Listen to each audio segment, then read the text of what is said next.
अस्सलाम वालेकुम। मैं उम्मीद करता हूँ कि आप सब खैर वाफियत से होंगे और अल्लाह के बारगाह में ये भी दुआ करता हूँ कि अल्लाह हम सब की ईमान की हिफाजत फरमाए और हमें कामयाबी और कामरानी से नवाजे।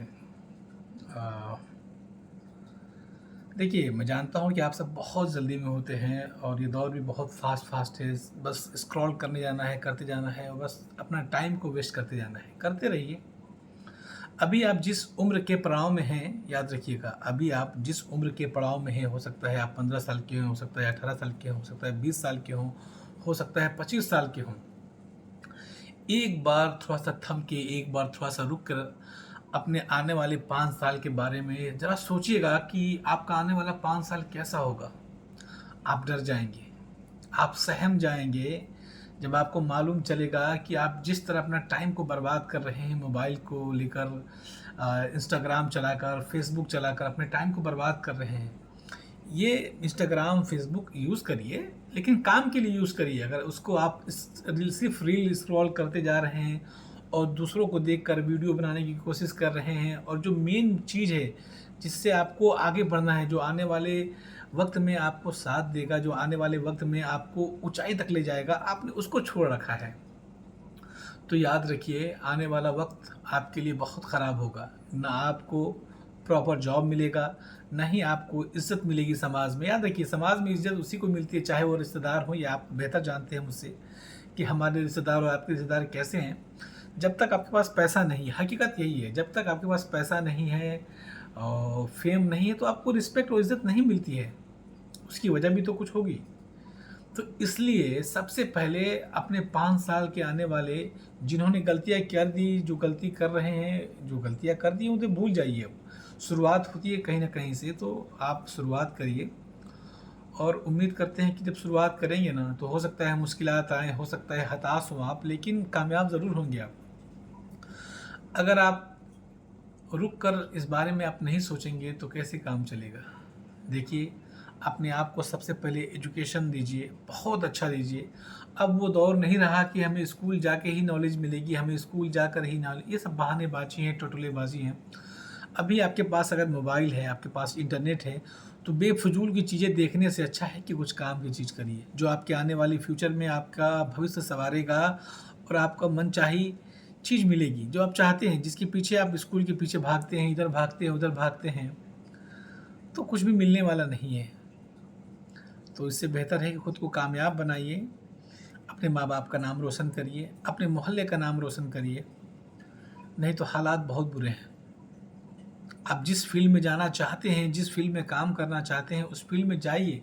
अगर आपको किसी भी फ़ील्ड में जाना है, आपके पास पैसा नहीं है, जो फ़ील्ड में उस फ़ील्ड में काम कर रहा है, उसके पास जाइए, बोलिए भैया मुझे काम करना है, और अगर आप पैसा भी नहीं देंगे तो चलेगा।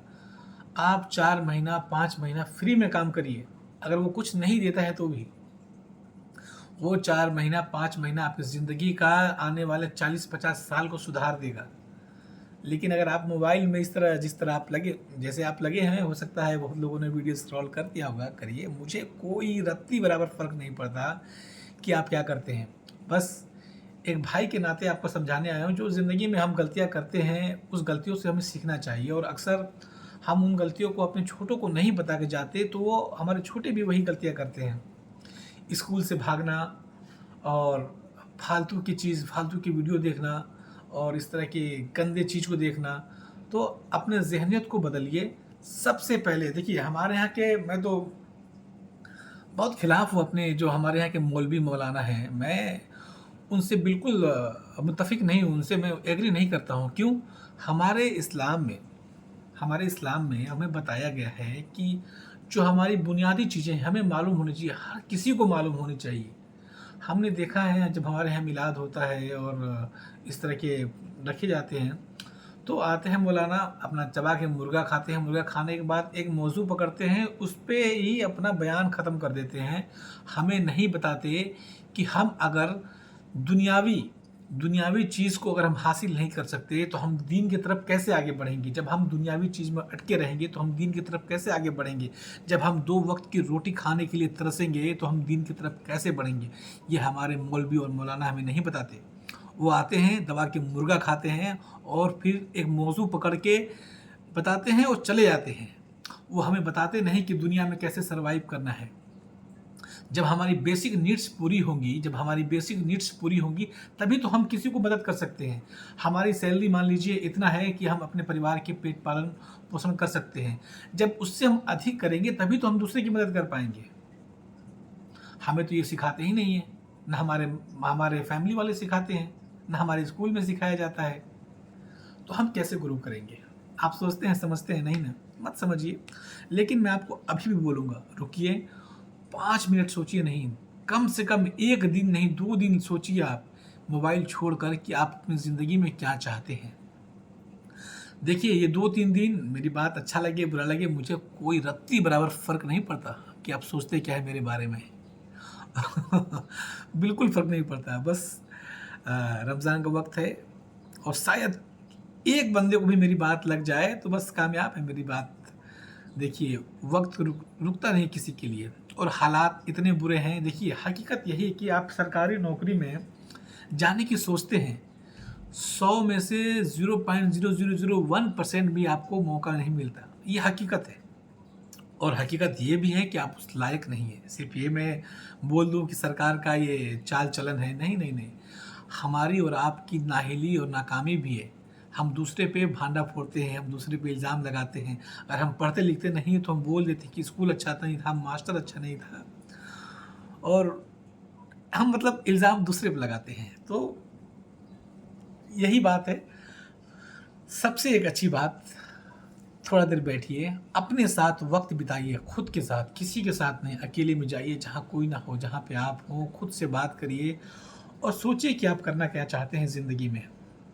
देखिए, अगर आप 2-3 दिन नहीं बैठेंगे ना, मैं बता रहा हूँ कसम खुदा की, आपकी ज़िंदगी बर्बाद हो जाएगी। आप जो बेसिक नीड है वो भी नहीं पा सकेंगे आने वाले वक्त में। तो जब आप बेसिक नीड्स नहीं पा सकते तो आप जो पाना चाहते हैं, जिस जिस तरह से पाना चाहते हैं, वो आप कभी हासिल नहीं कर सकते।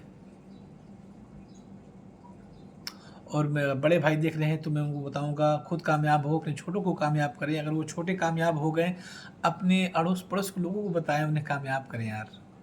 केकड़ा बनना छोड़ें। हमारे मज़हब में बहुत सारे केकड़े हैं, बहुत सारे मुनाफिक, मतलब भर के हैं यार। अगर एक पड़ोसी कामयाब होता है तो उसको देख के जलन होती है। वो पड़ोसी भी बड़ा संकोच में होता है कि मैं इनको अपना कामयाबी कैसे बताऊं, क्योंकि जलने वाले लोग हैं, जलनखोर हैं। ये खुद कामयाब नहीं होने सकते हैं, जो कि जितना उनको मेहनत लगता है एक आदमी को गिराने में, अगर उतना मेहनत कर दें वो काम, उतना वो भी कामयाब हो जाएंगे। लेकिन सोच समझ, यही है, बुरी सोच समझ। तो अपनी कामयाबी के लिए काम करिए। और सबसे बड़ी एक बात और, माफ़ करिएगा, शायद मैं मौजू से भटक जाता हूँ, जो भी, मुझे बोलने कुछ आता नहीं है, हकीकत यही है। लेकिन मैं अपनी बात बोलूँगा, किसी को सुनना है सुने, नहीं सुनना है मत सुने, कल्ले वाली। तो एक चीज़ और हमारे और आपके आस-पास देखने को मिलता है, अगर एक गरीब आदमी ठेला लगा ले, एक गरीब आदमी ठेला लगा ले, तो उसे बड़े लोग अप्रिशिएट करते हैं कि यार चलो यार, उसने कुछ शुरू किया और काफ़ी अच्छी बात है। अगर वही चीज़ें एक अमीर आदमी करे, उसको भी अप्रिसिएशन मिलता है कि यार वाह! इतना पैसा होने के बाद भी देखो कितना मेहनत कर रहा है, ठीक है। लेकिन जैसे ही मिडिल क्लास की बात आती है, मिडिल क्लास मतलब हम और आप, मिडिल क्लास मतलब हम और आप, जिनके पास इतना पैसा है, अच्छे से खा लेते हैं, पहन लेते हैं। अगर वो चलते हैं कुछ करने के लिए तो उनके रिश्तेदार, उनके घर वाले मतलब नाक में दम कर देते हैं कि यार तुम ये कर रहे हो, तुम बीए कर लिए, एमए कर लिया, फिर यही कर रहे हो।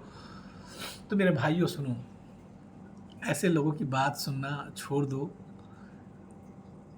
कामयाबी आपका डेडिकेशन मांगता है, कामयाबी आपका पंक्चुअलिटी मांगता है, कामयाबी आपके लिए इंतज़ार नहीं करेगी। कामयाब होने के लिए लोगों की बातों को सुनना बंद करिए, लोगों की बातों को सुनना बंद करिए। आपका दिल जो कहता है, जिस फील्ड में आप बेहतर हैं, जिस फील्ड में आप बेहतर हैं, वो काम करिए, खुद कामयाब होइए। देखिए, शुरू में दिक्कत आती है, हर किसी को दिक्कत आएगी, आपको भी आएगी। आप शुरू तो करिए। मत सोचिए कि आपके रिश्तेदार क्या कहेंगे, आपके भाई बहन क्या कहेंगे, आपके फैमिली वाले क्या कहेंगे, और जिससे आप चाहते हैं वो आपको क्या कहेंगे। देखिए, जो आपको चाहने वाले हैं ना, वो हमेशा आपको सपोर्ट करेंगे किसी भी हाल में, क्योंकि आप हराम काम नहीं कर रहे हैं ना, हलाल काम कर रहे हैं। चाहे आप ठेला लगाएं, चाहे आप कहाँ से भी शुरुआत करें, शुरुआत तो करें। जाइए किसी होलसेलर के पास, जाइए वहाँ से कुछ माल खरीदिए और बेचिए ईमानदारी के साथ। अच्छा सामान लीजिए, अच्छा बेचिए, शुरुआत करिए। इंशाल्लाह अज़्ज़ा व जल अल्लाह ने चाहा तो आपकी रिस्क में बरकत होगा। हो सकता है आप कुछ पैसा लगाएँ तो हो सकता है मे बी कि आपका पैसा डूब जाए, आपका मुनाफ़ा ना हो। लेकिन याद रखिएगा, जो काम करके आप जो सीखेंगे ना, आपकी वो ज़िंदगी बदल देगी। तो उम्मीद करता हूँ कि कुछ बात, एक आध दो बात, ज़्यादा नहीं, एक आध दो बात तो समझ में आई होगी। अगर सुना होगा तो आपने, वक्त रुकता नहीं किसी के लिए। प्लीज़ प्लीज़ प्लीज़ अपने बच्चों को पढ़ाइए लिखाइए, उन्हें अच्छा तरबियत दीजिए। मुसलमान कौम बहुत बदनाम हो चुका है, पूरी दुनिया लगी हुई है मुसलमानों को बर्बाद करने में, उनको बदनाम करने में।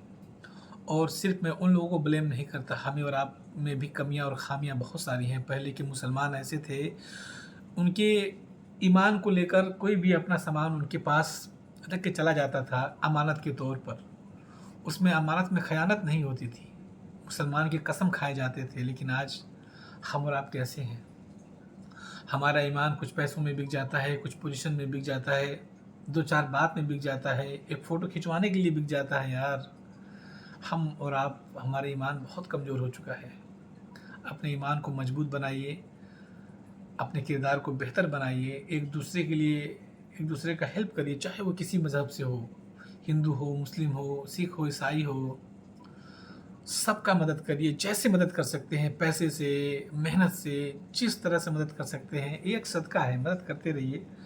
और जब आप मदद करेंगे तो आपके ऊपर भी मदद आएगी। अपने ईमान को बचा लीजिए इन नाकाबिलों से।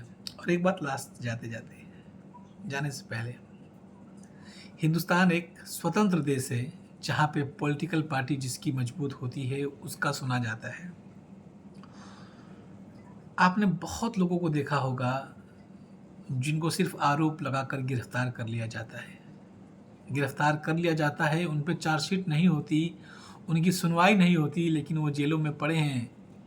कोई 6 महीने से, कोई 1 साल से, कोई 10 साल से पड़ा हुआ है, कोई पूछने वाला नहीं है। क्यों? क्यों? ये सवाल खुद से करिएगा, मैं क्या बताऊँ आपको। सवाल खुद से करिएगा और पूछिएगा खुद से कि आप अपने लिए क्या कर रहे हैं। सिर्फ अपने रोज़गार के लिए भाग दौड़ कर रहे हैं? आपकी ज़िम्मेदारी भी तो कुछ बनती है कि आने वाली नस्लों को कुछ आप देकर जाएं। हिंदुस्तान एक स्वतंत्र देश है और यहाँ पर उसी की बात सुनी जाती है जिनके पास सत्ता होता है, जिनके पास पावर होता है, जिनके पास लीडरशिप होती है। आपके पास है क्या? आपके पास है? नहीं है। इसलिए आप बेगैरत, बेहया, बेशरम हैं आप लोग। कुछ लोग आते हैं, आपको बरगला कर चले जाते हैं। क्या आप ज़्यादा क्या कहते हैं उसको, ईमानदार हैं? क्या आप ज़्यादा आजम खान से ज़्यादा वफादार हैं समाजवादी पार्टी के लिए?